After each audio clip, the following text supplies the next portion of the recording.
I mean, we started our TikTok Right. in 2020. Right.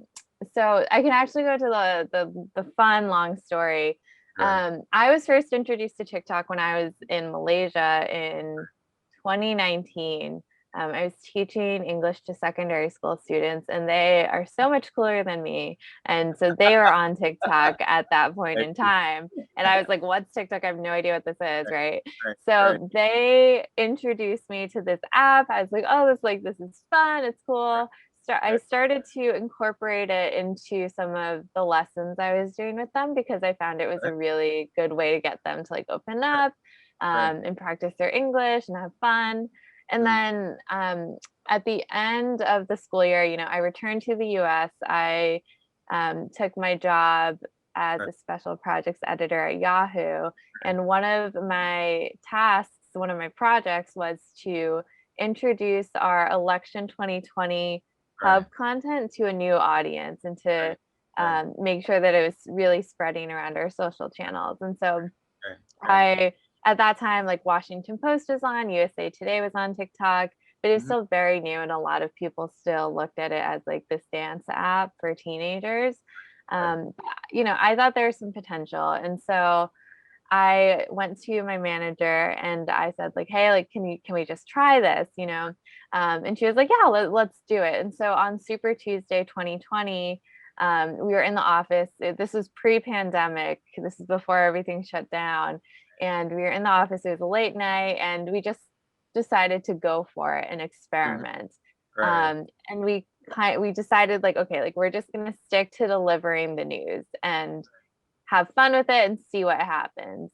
So we posted our first 3 videos that night, and we've actually stuck to that strategy ever since. Like our mission has always been to deliver the news to Gen Z by Gen Z, and I think we've been proven right in the fact that that strategy has worked pretty well for us. We did just It hit 1 has. million followers, so I it's know. been It's like really 7 months, exciting. right? It no, Yeah, it's been so it's actually a little exciting. bit more than that, but yeah, like it's just within the year. It's not even May yet, so like within the Yeah. year, you guys just shot all the way up to like a million followers. So yeah, that's amazing. I was really, really, really impressed. Like I Thank didn't even you. know that you're AJA, and I was like super duper impressed. Just telling everybody about it, and then yeah, and then Holly just sort of like yeah. So yeah, would you like to just take a break, like like I think some of the audience here just haven't really seen a lot of like TikToks. Do you want to just give them a taste of like how your TikToks feel like? Of course. I love talking. All Okay, right. let me share Yeah. my screen. Yeah. I'm pretty sure all of those have pressed like on it already, so. So this is you all are getting like some insight into some of our upcoming videos actually. We're Right. TikTok recently allowed scheduling from desktop, so we have some videos scheduled for this weekend. Right. So you're getting the sneak peek. I pulled out a couple of some of our most successful videos, and they span, different kinds of TikToks, different styles. And Right. so I'll just show a few of those for now.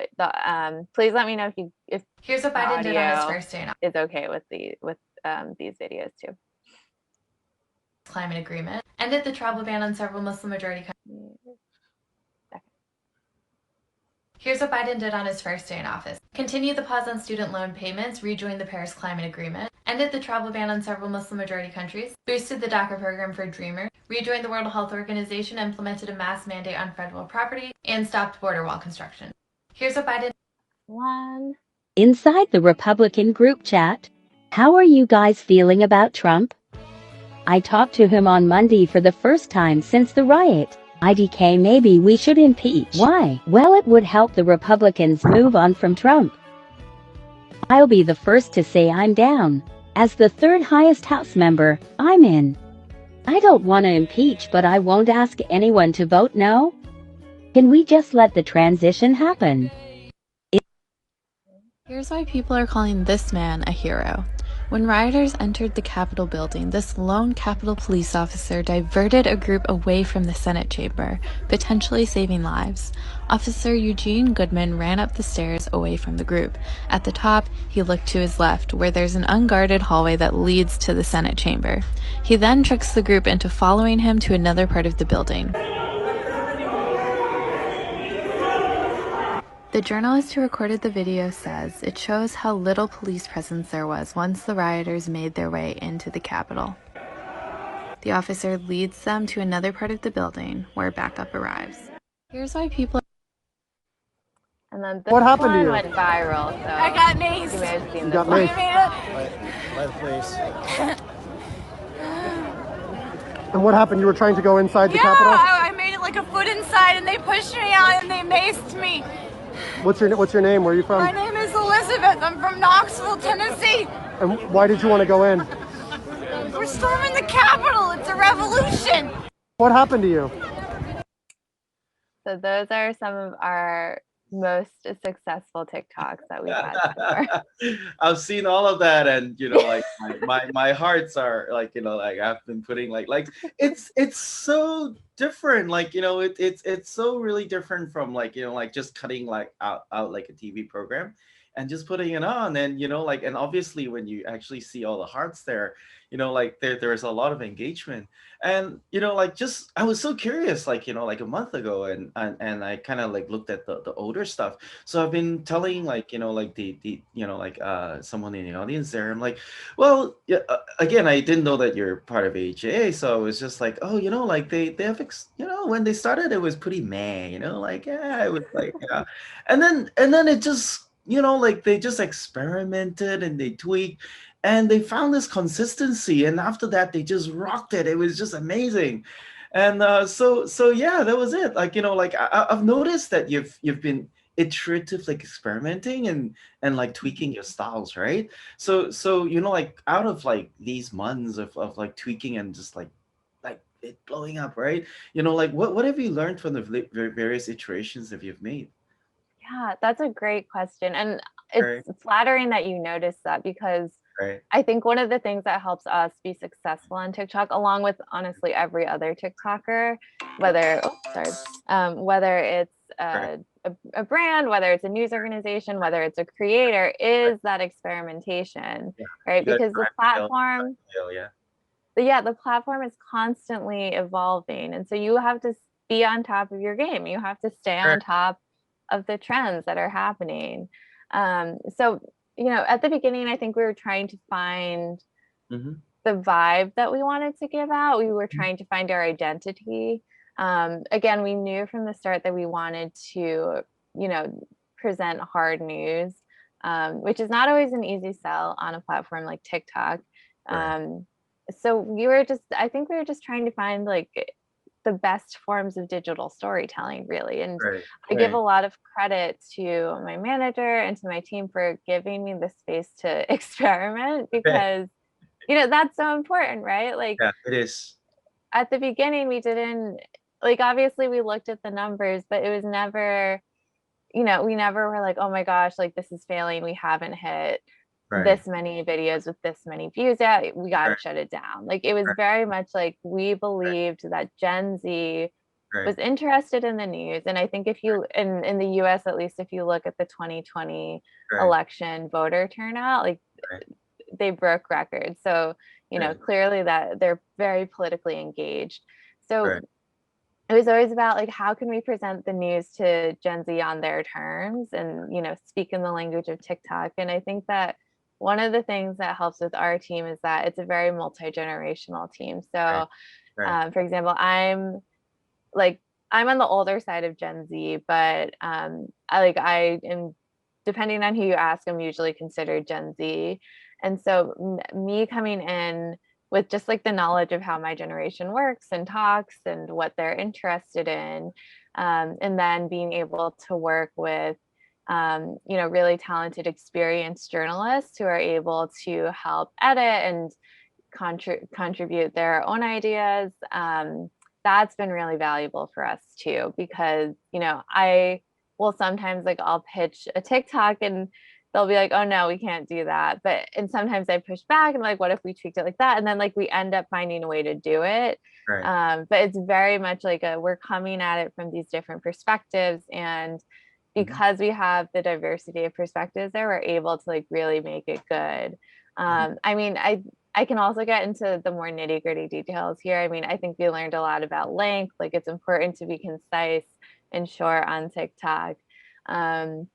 We learned a lot about, making our videos accessible. Once we started adding transcriptions to our videos, we noticed that one, like they're more accessible to people with disabilities, and two, it does something, I think, having the text on screen to just grab people's attention. And they're kind of reading and they're like, okay, like maybe I should just like keep watching this. So I think those are some like very practical things that we learned, like keeping it short, making sure our videos are accessible. And then like, I don't know, I think we've really embraced the experimentation with it too. Like I think we're still learning. And I also think that TikTok, as more people join it, is just going to keep getting competitive. So you really do have to stay on top of the trends and like on top of your TikTok game. Because I just keep seeing more and more creators, as time goes on, and I don't think that's going to end anytime soon. Right. Yeah, no, like I think you've hit all the keywords there, like embracing, like, like you guys are literally living and breathing TikTok. Like, for example, like the other one that like the one of the examples that you showed, right? Which is like that conversation with like, and it's like robotic, right? So you got a robotic reader to read it. That is exactly the same style as like all the other TikTokers are doing, right? And when I saw that one just now, I'm like, wow, you guys really have been looking at all the other TikTokers and using like that format and actually put it into like a hard news format. And I was impressed. Like, it's not like, it's amazing. And so one of the things, like, like, yeah, you mentioned about the length, right? And like the TikTok post is literally just 60 seconds max, right? I mean, like, literally usually that's what it is, otherwise people would just flip to the next one. But you see, like, like if people have used TikTok, like, you're just watching one TikTok, you flip, like it comes to flip, flip, and it's really, really fast. But so given the fact that TikToks are not serial, right? Because like they just randomly show what's interesting out there. And if you have a very, very, very complex story to tell, so you may have post 1, post 2, post 3, post 4. But when you click it, it just suddenly just shows post 3.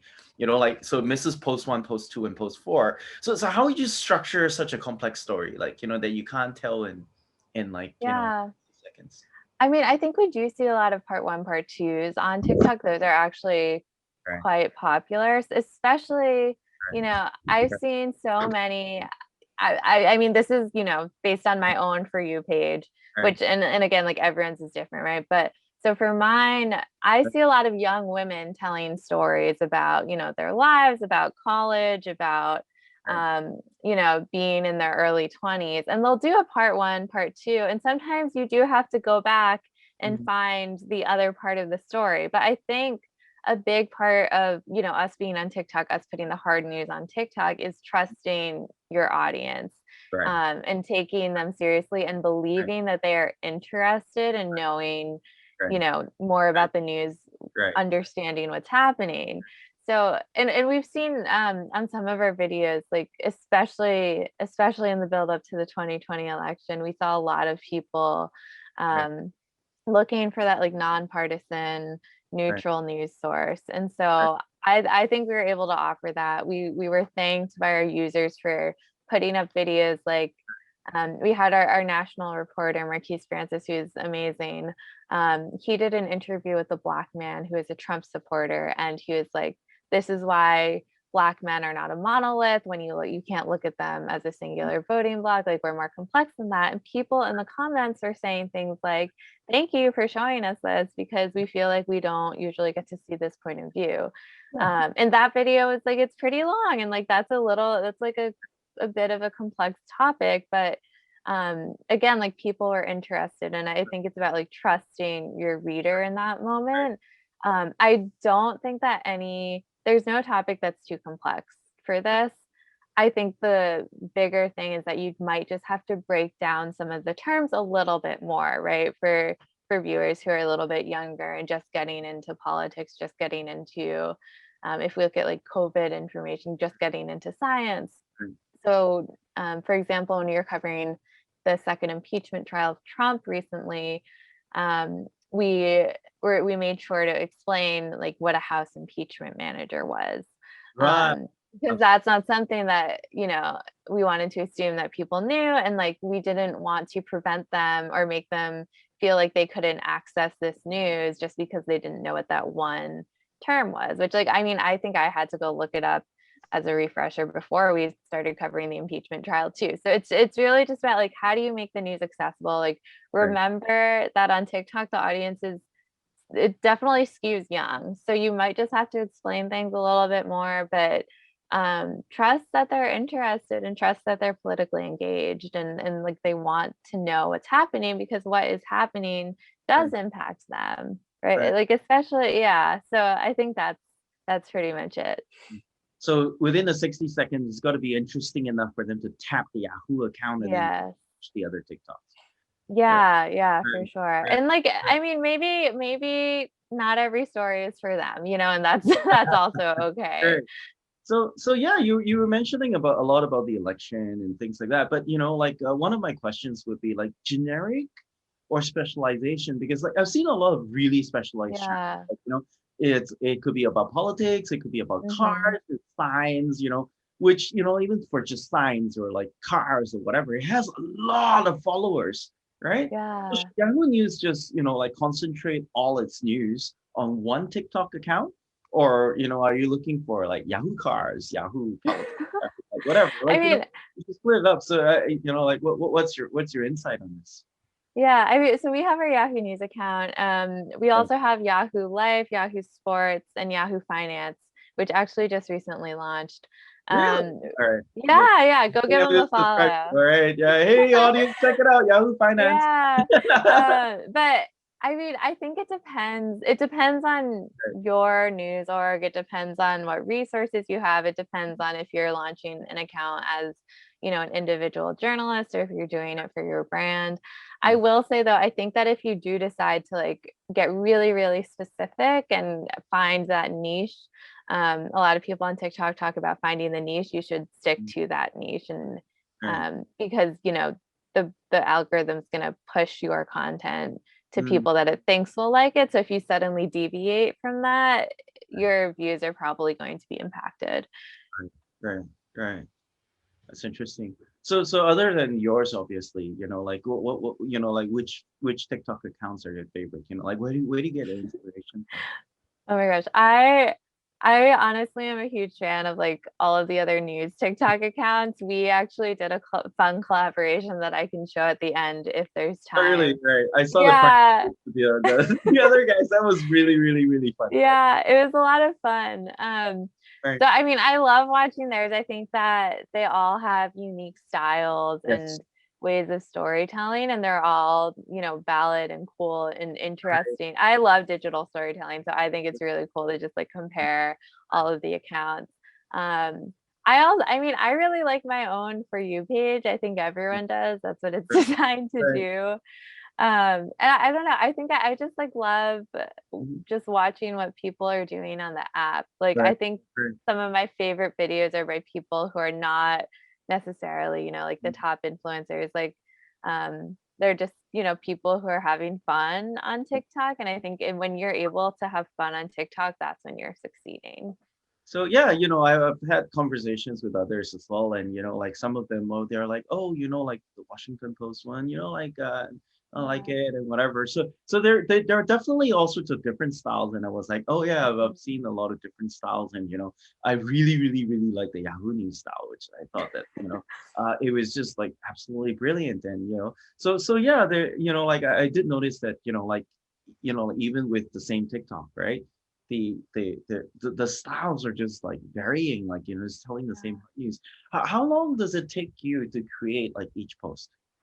I mean, I'll say it definitely depends on what kind of post we're doing. So if it's something where we're just grabbing, like, say, a breaking news clip, like, say, Biden just gave a speech, Right. and we want to just, like, pull out a snippet of that, that probably takes like 10-15 minutes.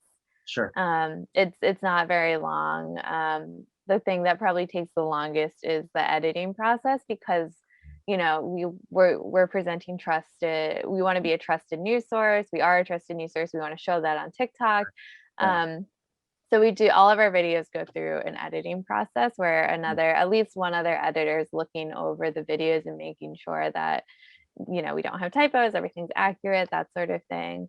If it's something that's more intense, if, like, say, I'm on camera or if someone else on my team is on camera, or if it's a trend like that group chat that we just saw, that can take a little bit longer. So for those, I'd probably say, I mean, I'll be honest too, like, at the beginning, whenever I was on camera, it would take me like an hour, because I'm not an on-camera journalist.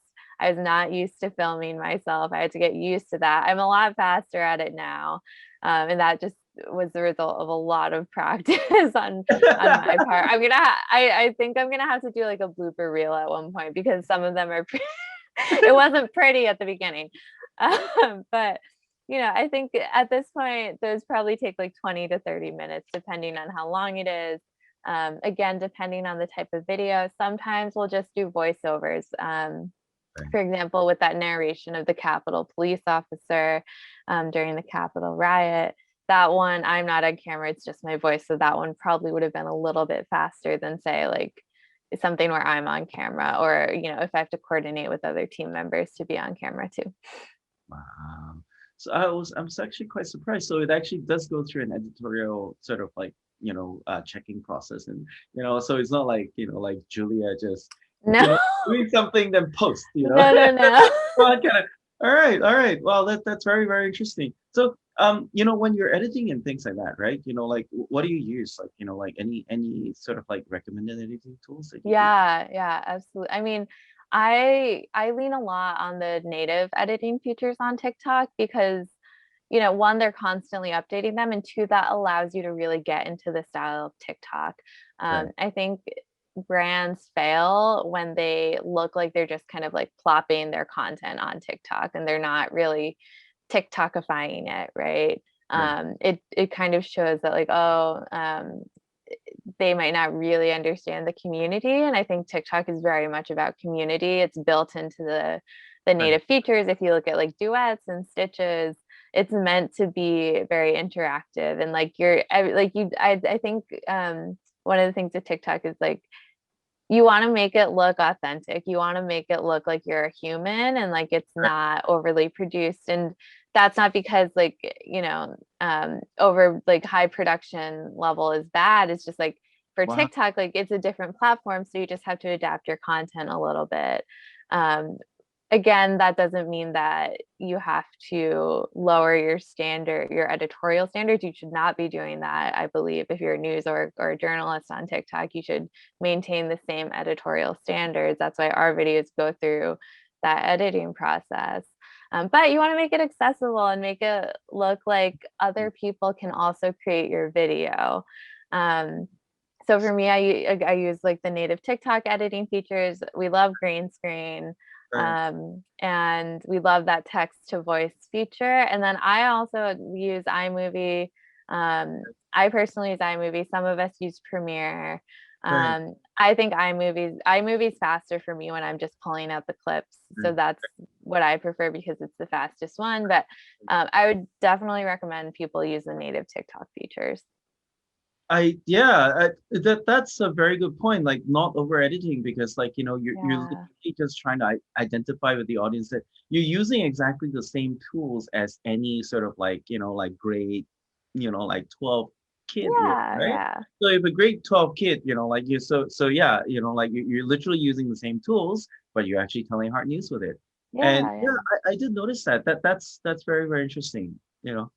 It's like we're talking to them on their terms, it's like we're meeting them where they are. Right. So you're not using like all these like, like super duper expensive bombastic setup and things like that. Right. Interesting. Yeah. Right. So, the other one is like, do you think that replying to readers' comments is necessary to gain those followers? Like, and you guys have like 1.1 million followers right now, which is phenomenal. Within a year, that's really phenomenal. Like, like, we're replying to readers' comments. Is it necessary? Because it's very, very intensive, like in You terms know, of its operations. yeah, it is. I don't know if it's necessary, but I would strongly encourage it because I think, especially if you're a brand on TikTok, Right, you're gonna be at a bit of a disadvantage because, TikTok likes people. right, Um, so any way you're able to humanize yourself, humanize your team right. is good.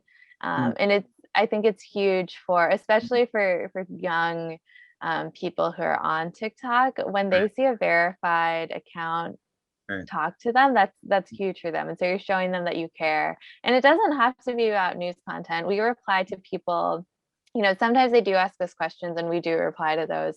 Right. But sometimes they're just like, hey, like, how are you? Or they're like, hey, admin, like, how are you doing? Like, what's your Mm, favorite kind of cookie? right. And they're like, oh, like, my favorite cookie is white chocolate chip macadamia nut. What about you? And like you're able to just Their have fun with authenticity them. is the Yeah. intention, right? Right, right. Yeah.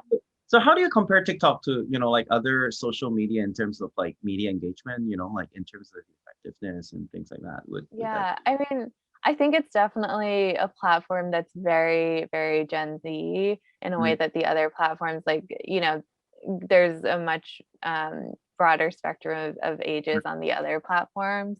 Um, it's interesting because I think the algorithm also makes mm, it really special. Like mm, you don't really have control over what content you're getting as a user, but I oh, think that allows anyone to like really prove themselves because no one has to choose like, oh, like I guess I'll follow them and then see what's happening. right, Instead it's okay, like, TikTok is telling me what's happening and then I can choose if I like them or not. So right, um that's a huge advantage in my opinion because you're able to just be like, okay, like don't judge me by my name, don't judge me by, you know, um looking me up, but instead like here's the content that I right. can produce either as a news brand, as a journalist, and then you can decide if you like it or not. And so that gives you a chance to like really prove yourself. And Actually, I think Gen Z loves that too. yeah, precisely. It might be a difficult question because, like, like I can see that, like, so, like some of the single TikTokers, like, like they're Yeah. getting far more followers than Yahoo News itself, right? Like, just far more. And, like, are news organizations relevant anymore on TikTok? I know that, like there will be an authoritative source, right? Like Yahoo News, like, for Yeah. example. But obviously, someone really, really good can establish their own personal brand, right? So Yeah, it's a value absolutely. add for Yahoo News, like like in that context. Yeah, I mean, I think that one of the benefits for our account is that we're able to showcase multiple people. Uh, So especially recently, which has been really exciting, we're able to feature a diversity of staffers on our account. And to me personally, that's really important. Like, I mean, obviously I'm a member of AAJA and like I love being able to represent as right, a young Asian woman on TikTok for Yahoo. That's huge to me personally because when I was growing up I didn't always see that in media. right, um right. so as a news account we're able to Mm, give you not only like me but we're also able to show like here's who's in our newsroom and like here are the people that are working on content. So I think they're absolutely relevant. I think media literacy is so right, important. right. And by kind of showing like here are the people who are actually like doing the work, Mm. you help break down that barrier and you help make news a little bit more accessible. Wow. So like for journalists who wants to try TikToking, right? What's Yeah. your advice? What's my advice? Just go for it. Like don't Yeah, obviously like stay true to your trainings. We are journalists, we are we work in verification and accuracy and fairness. Like right, keep those things at top of mind, right. because we've seen misinformation spreads really really fast on social media. But at the same time you're allowed to have fun on TikTok. I Mm, I would also encourage you to just honestly, like sit there, watch like 10 minutes of TikTok every night for a week. Because you're going to learn a lot about the platform, about just like the language that they speak in, the different trends. And you'll get ideas from them too. I get ideas all the time when I'm watching TikToks for fun, and like I'll save them and reference them later when I'm at work. So like watch a lot of TikToks, you know, remain committed to your editorial standards, your journalistic training. But then like don't be afraid to have fun, don't be afraid to have funny. Not every news story, of course, is appropriate for comedy or humor, but some of them are, and some of them you can just explain them in clever ways. And that's what's going to hit on TikTok, because TikTok's also a place where people love learning and love discovering new things. Right.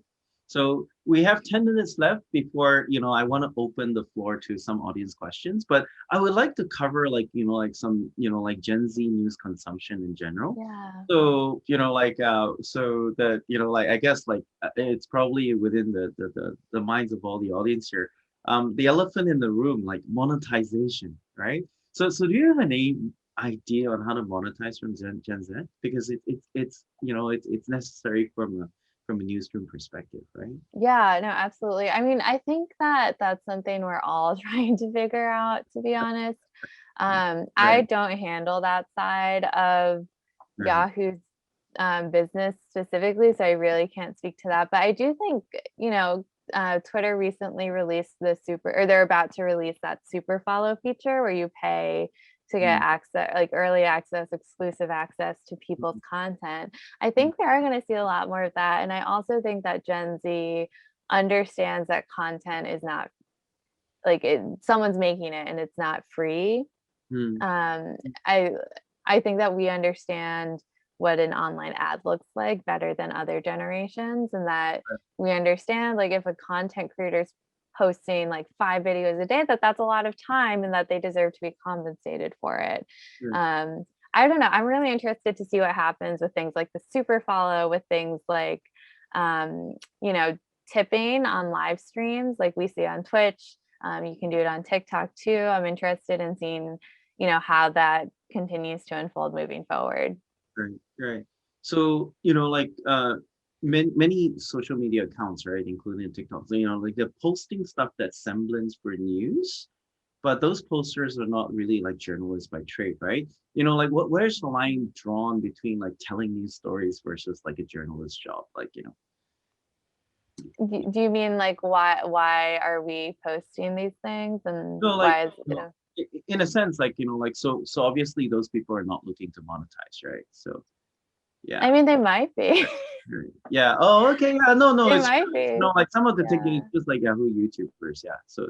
Yeah. So, I mean, I get what it's you're. just like YouTubers. Like yeah. It's just like YouTubers. Yeah. Right. So would long form survive Gen Z?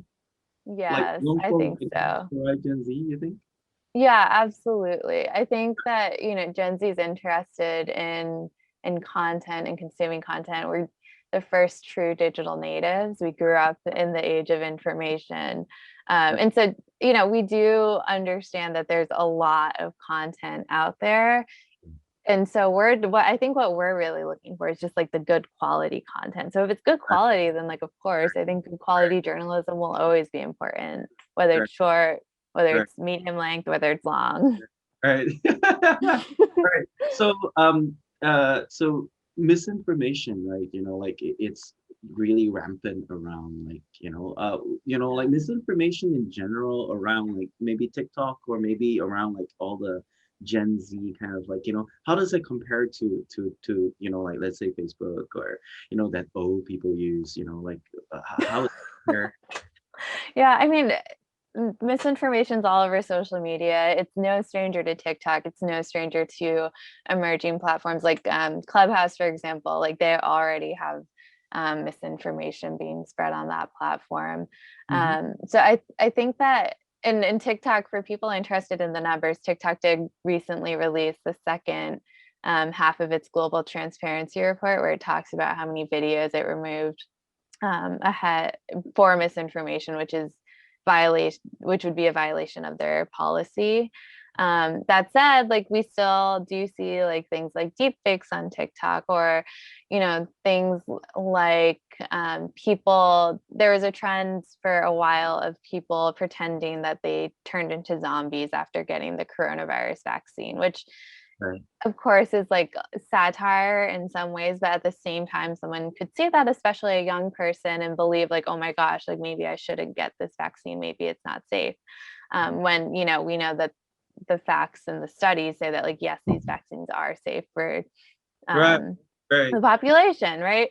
So Right. I think like again, like it's important to be on these platforms because we're able to catch these, especially the misinformation that goes viral. We're able to see it and then debunk it. And again, that's why I think like being a verified news organization is important, because people can look at that and be like, okay, like, you know, they're journalists, they're trained in this. It's important to like listen to them and see and understand what the real facts are there. Right. I'm gonna put in an audience question like right here. Like Yeah. John Funabeki asked, so reaching out to Gen Z, right? In addition to the TikTok app, right?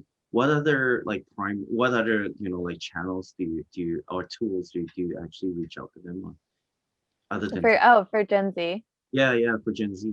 Yeah, Yeah. I mean, I think our main one right now is, at least for Yahoo News right now, our main Gen Z thing is definitely TikTok. We're also in the process of doing of some new projects. I don't know if I'm allowed to talk about them yet outside of work, so I won't Fair yet. enough. I'm not gonna get you into So, trouble for that. yeah, I can't. Right, Sorry. right, right. Stay tuned.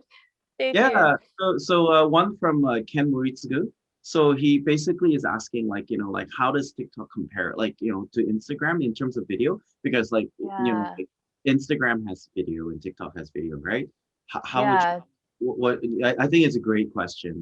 Yeah, it definitely how would, it is a great question. Um, it's interesting too because Instagram has Reels now, which is essentially its short form video competitor for TikTok. But I think Reels is, I don't know, Reels is definitely, to me, my Reels algorithm serves me mostly like influencer content. right, I mean, I think one of the things about TikTok versus Instagram as a whole is that, to me, Instagram feels more like a place for influencers and brands, and it's a place where things are polished and photoshopped and everything looks really nice. And then yeah, if you go on TikTok, people are not necessarily polished there. And I think they're willing to let themselves be real a little bit more. And, for Gen Z, I think that's something that is hugely important because, again, we grew up seeing everyone be photoshopped to perfection, and everyone is just like, I mean, people still photoshop themselves, right? And I can only speak for myself here, but like I'm tired of it. I just want to see people having fun, people being real, and I think that TikTok is a place for that, whereas Instagram looks a little bit more perfect, a little bit more polished. I've seen that. I've seen that because like on Yeah. Instagram, like there has been a lot of cases where like these influencers were caught renting a room that Yeah. like a private jet, and like they Right. took a photo of themselves like drinking champagne on like a room with a private as a private jet, but they didn't take a Yeah. private jet. So there's a lot of like pretense on Yeah. Instagram, but TikTok seems very authentic. Like people are just like it's just like, hey, this is my room. Like Yeah. it looks like Yeah. crap. Here's my bathroom. That's my bathroom, I'm just Yeah. doing this like in my, like with like all the mess behind me, and and people didn't seem to mind, I think. No, Yeah. I don't think so. And so this question is from Junie. She's asking that, from the list of, like a lot of TikTokers, right? It seems that, like it's always from, like US and whatever, but there doesn't seem to be any from Southeast Asia. Have you, any insights about that? I have to say I have not personally looked Right, extensively into Southeast Asia news TikTok. right, Um, so right, I'd have to at least go searching for that. right, None do come to mind. I mean, at the same, right, obviously, like I work for a US based publication, right, so I'm mostly focused right, on right, those accounts. right, I don't know. right. I mean, maybe that's a sign that more people need to start them in AAJA. Like, let's go. Anyone listening here is from Southeast Asia, like you need to The create your space is wide open. right now, right? So yeah, I'm gonna keep continuing, but if anybody has any interesting questions, please type it inside the chat. Or I'll open the floor for you to come on to ask a question live as well if you'd like to. So like one of the questions from myself, right? Like it's like all social media. I think like the like there has been a lot of like news out there, and also like for social media you control the content, but you lose control of the discovery, Yeah. right? So there's no classifications either because Yahoo News on the site itself could have like sports, politics, and whatever in the Right. categorization. But like if you're on TikTok or Facebook or Twitter or whatever, you're at their mercy, right? They would just show whatever that they want to show, right? How large is that as an issue?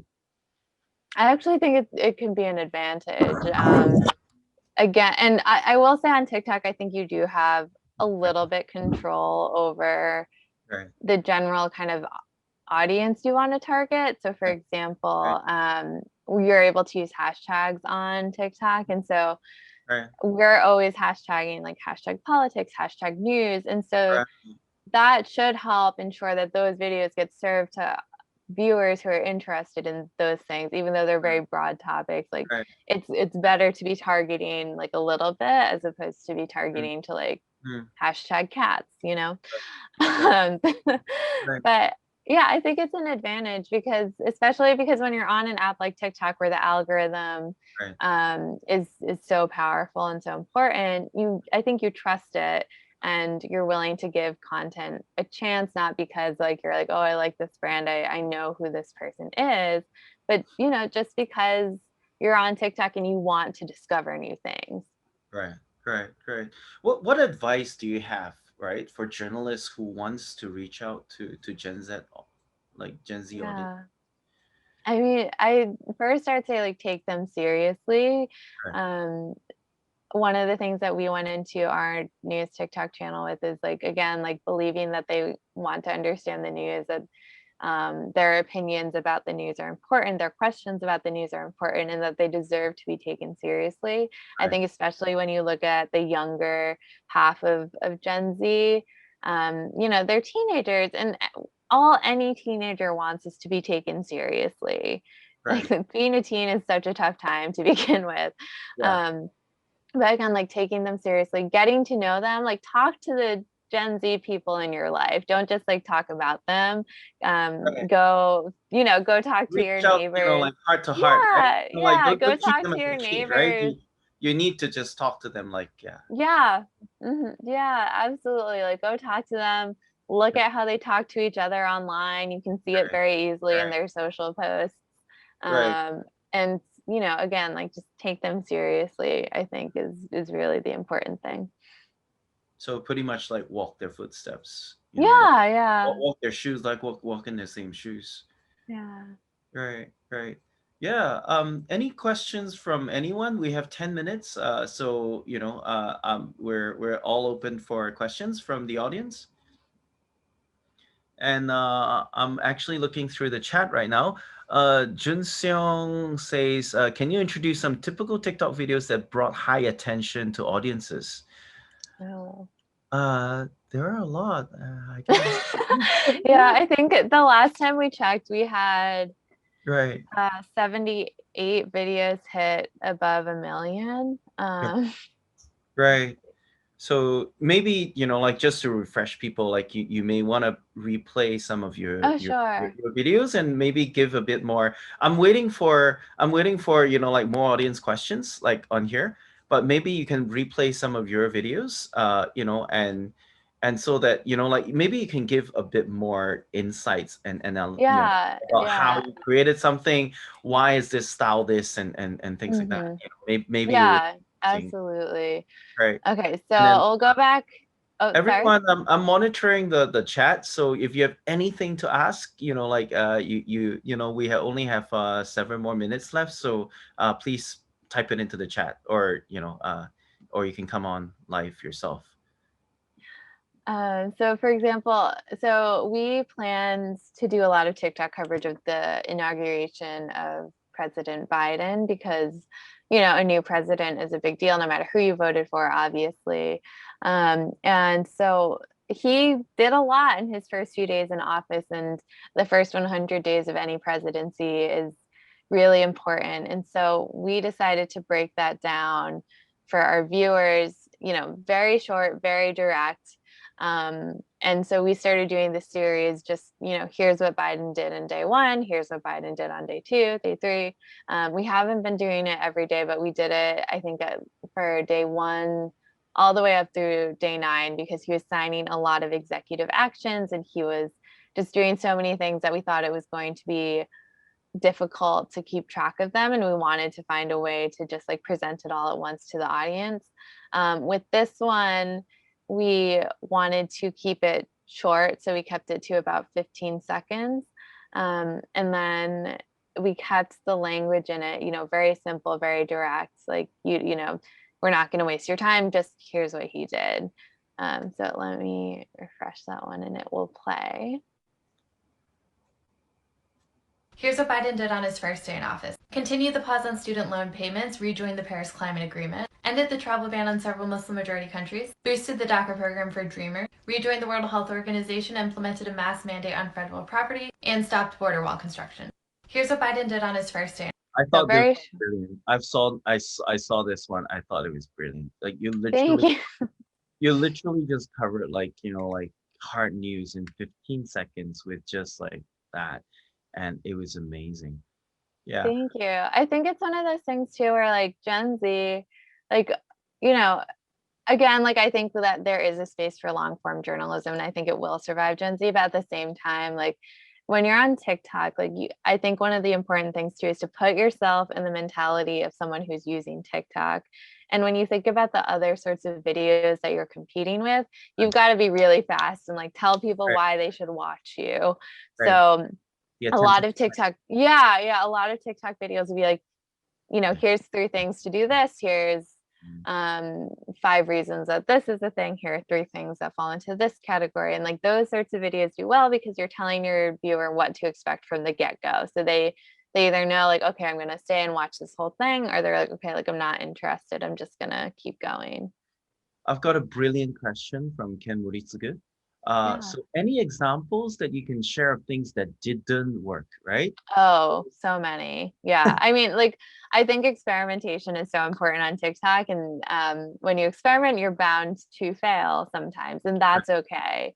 But Let's basically, see. it's, you know, like as a single person, it's fine. But, you know, what are the things to watch out for if you're trying this as a news organization? Yeah. I mean, don't be too long, I would say. We keep most of our videos to below 30 seconds. Or even like 15 seconds and below. And we found that that's really the sweet spot because you want people to watch your video as many times as possible. So if you're, you know, if you're posting that 60-second video, few Right. people are going to watch that whole thing unless it's really, really compelling. Right.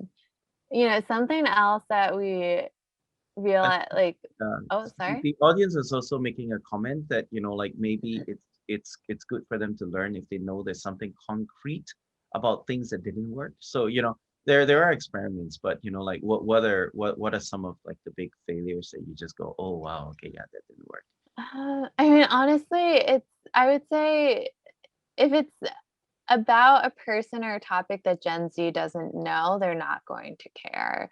So for Right. example, we had, let's see, where did it go? Rush Limbaugh, who is a very prominent conservative radio broadcaster, died recently. Right. And we made a quick video about it. It did not do very well. Yeah. And I think part of that is because Gen Z doesn't really know who he is. So I like pay attention to what Gen Z cares about. If it's, Right. you know, if it's something like parenting, most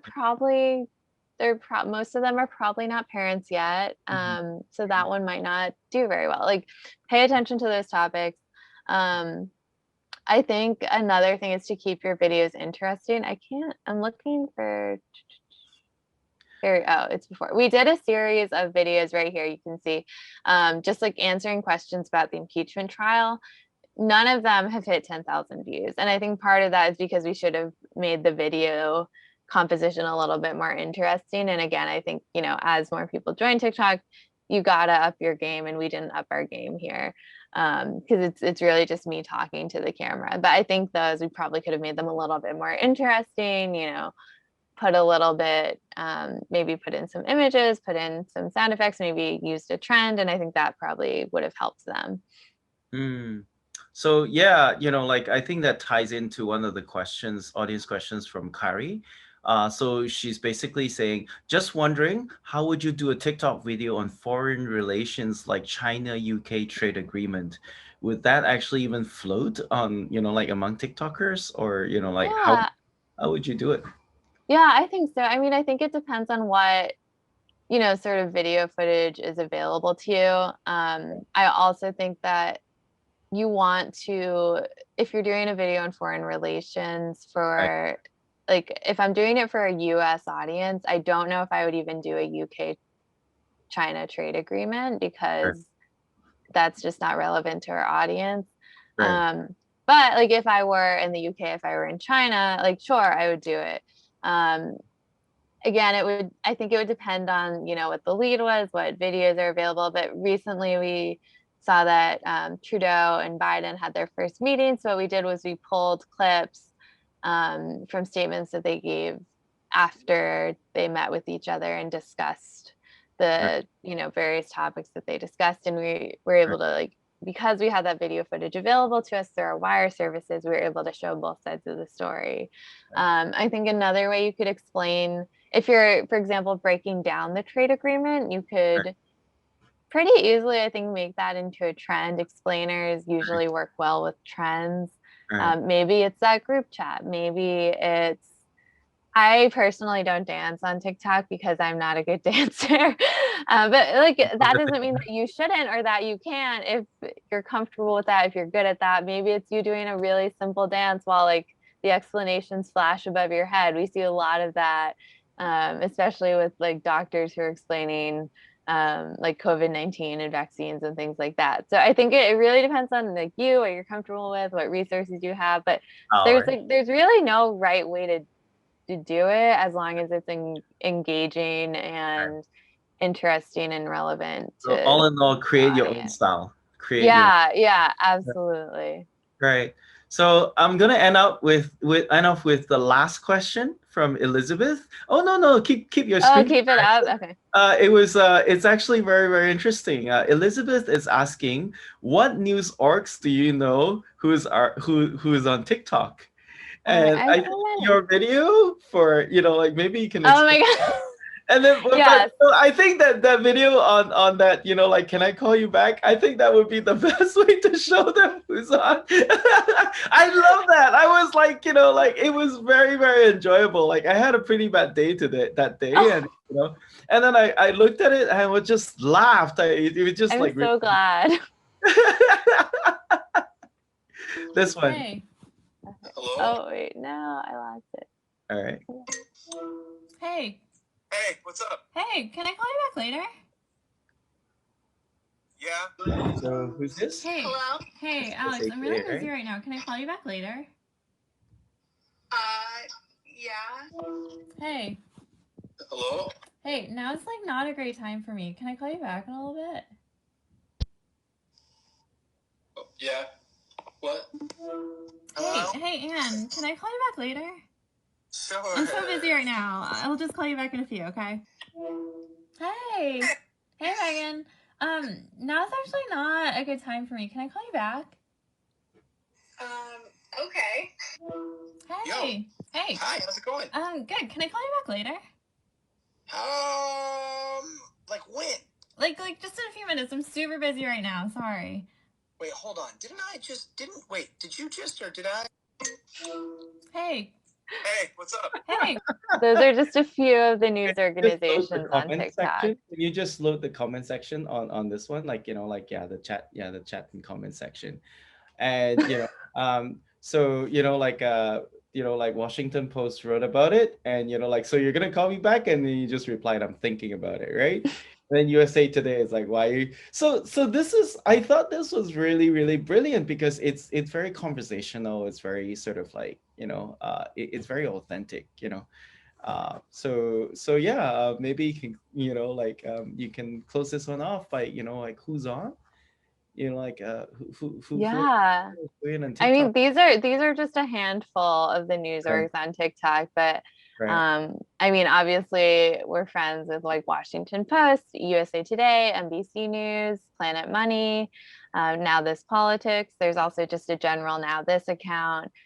USA Today has an account called Humankind, which is all about like the good news that's been happening. Right. Um, Cheddar is on TikTok. CBS News is on TikTok. There are the Telegraph, the Guard. I think the Guardian's on. Someone dropped in the chat earlier Right. a list of news orgs, and that's a great place to start too. Right. SCOTUS blog, which covers the Supreme Court, just joined Right. TikTok. So there are a Yeah. bunch. So yeah, like, bringing it to this, right? Like, for people who are not familiar with this one, there was this like whole huge trend on TikTok going around where, like, people are just recording them calling their friends, and their friends are really confused. Like, it's like, they call them and say, "Can I call you back?" And Julia did exactly the same thing with like all the journalists, like, like out there. So that really, like, when I saw that, I thought it was brilliant. Like, like, literally Julia is like really living and breathing, like, like TikTok. And she was actually just reading it all. Like, she was like watching other people's TikTok, and she brilliantly adapted this like onto like sort of like a journalist mode, which I'm not sure whether your friends were amused with it, were they? I mean, like, so I'll give you some behind the scenes here. Right, They right, all knew that this was going to happen, right. but two of them forgot that it was Oh. happening. So two of them are, taking advantage of method acting. Right, right. But I thought it was very interesting. I mean, like, it really does show that, like, because this style of "Can I call you back?" or this whole trend went on TikTok. And, like, just being able to do this inside a news channel really means that, you just can't take like, like just any sort of like TV show with like TV video clip, put it on TikTok and expect it to be successful. And, like, just looking at all the styles that has been iterated by yourself, I thought it was really brilliant. I'm pretty sure that there was a lot of hard work being put in there, a lot of failures, a lot of thinking, a lot of trying, and then, like, and then slowly you establish your style and, your own style, and, you get your own consistency that your audience likes. Yeah. So thank you very much. Consistency is really important. That is a great final note too. Right. Consistency. Yeah, Be yeah. So consistent with your noticed that, posting. like, it just, like, your style at first just wavered from everything, like, Oh as yeah. you've been trying it, like every single thing. But slowly, as it got more consistency, the font was consistent, the text, but everything was consistent. And I'm like, wow, these guys are there. Like, it's just, you've done a great job, Julia. Thank you so much. I'm very super duper impressed, and I am very, very, very, very happy, to be able to talk to you today. I've got Thank you. Me too. I'm happy to talk to you too. It's been All so right. much fun. All right. Thank you very, very, very much for your time today. I'm gonna pass this back to Holly. Sure. And yeah, it's amazing. Thank you very much.